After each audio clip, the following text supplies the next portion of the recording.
ทักทายสบายดีพี่น้องป่องพายเบอร์สุขสุขคนเนาะได้หลังจากเลิกเวียกประจำแล้วเนาะเฮากะไปหับซื้อรถคือเก่าเลยพี่น้องเนาะไผมีก็ทักทายสบายดีกันเข้ามาเนาะรถหับซื้อรถมีหนังสือเลยพี่น้องอยู่หม่องไรเจได้สีแข็งผ่าไตเฮาหับซื้อหอเถื่อนหอสาดคือในคลิปนี้เนาะทางพี่น้องพนทองเพิ่นก็โทรมาเพิ่นว่าโรมาหับมาเบิ่งรถให้เฮาแหน่ได้บ่เพราะว่าเฮาต้องการขายรถนะเดี๋ยวนี้เนาะมาเบิ่งให้เฮาแหน่อยู่ทางพ้นทองฟังแดงเนาะพี่เด้อซึ่งว่าระยะทางแต่ปากเสไปหาเมืองพ้นทองบ้านฟังแดงประมาณ20กิโลเมตรนี่แหละพี่น้องกลับไปซ้ายไปกันคือเก่ากับหนองสายเนาะนี่ก็แม่นทางเขาเลยเด้อหนทางบ้านเพิ่นนี่ก็โอ้ถือว่าดีเติบไปพี่น้องบ่แม่นว่าดีเติบดีว่าพุ่นแล้วเนาะ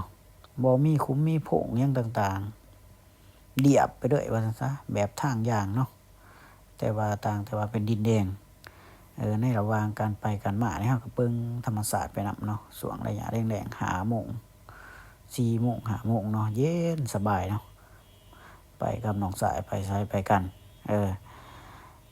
แนวรถที่เฮาเอาไปเนี่ยก็เป็นเว็บ110เนาะ110เฮาก็ขายกันมีหนังสือครบถ้วนเนาะไปต้องสนใจก็ทักทายสบายดีกันเข้ามาเนาะโอ้ทางบ้านเพิ่นนี่ก็เนาะเฮือนหลังบักใหญ่เนาะอุดมสมบูรณ์มีเงินมีค่ำได้ทางบ้านเพิ่นนี่เนาะนี่ก็แม่นวัดบ้านเพิ่นเนาะเพราะว่าทางบ้านฟังแดงเพิ่นนี่มันก็ไกลไทพี่น้องเนาะระยะห่างบ้านฟังแดงหาไทนี่ก็ประมาณ7 กิโลเมตรนี่แหละเพิ่นว่าเนาะนี่ก็เป็นรถที่เฮามารับซื้อของเพิ่นเป็นคิกไอ125ปี2021เนาะหนังสือครบนี่ก็ขากลับไปเด้อพี่น้องหนังสือครบมีทั้งปึ่มเหลืองบัตรแข็งก็มีทั้งสูตรซื้อขายให้เนาะใบซื้อขายให้เรียบร้อยเบิดเนาะน้องชายเป็นผู้ขับรถคิกไอตัวซื้อมาเนาะเฮาเว็บ110ขากลับแล้วเนาะนี่เนาะกลับจากบ้านเพิ่นแล้วก็หอทางยางก็ถือว่าใกล้เติบเนาะไปกลับก็40 กิโลเมตรพุ่นแหละจังว่ากลางค่ำกลางคืนก็บ่ได้อยู่ได้เช้าเนาะคันสิอาศัยแต่เงินดำค่ำเดือนก็โอ้ยก็พอแต่ได้กินได้ใช้ก็เลยหาเสริมเพราะว่าค่าใช้จ่ายก็หลายเนาะจักนมลูกนมเต้าค่าห้องน้ำโรงเรียนน้ำมันพักหยังเส้นนึงก็ได้ซื้อพี่น้องเนาะ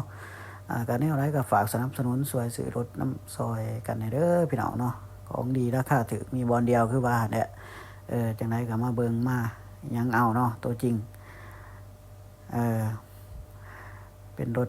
คิงไอปี2021เอกสารครบเนาะใครต้องการสนใจก็ทักทายสบายดีกันเข้ามาแม่นรถนี่อยู่ปากเซ่เด้อพี่น้องเอาฝากกดไลค์กดแชร์แล้วก็กดติดตามเด้อพี่น้องเอาเบอร์โทรเฮาก็ฝากไว้อยู่ทั้งหน้าจอเนาะขอขอบใจหลายๆ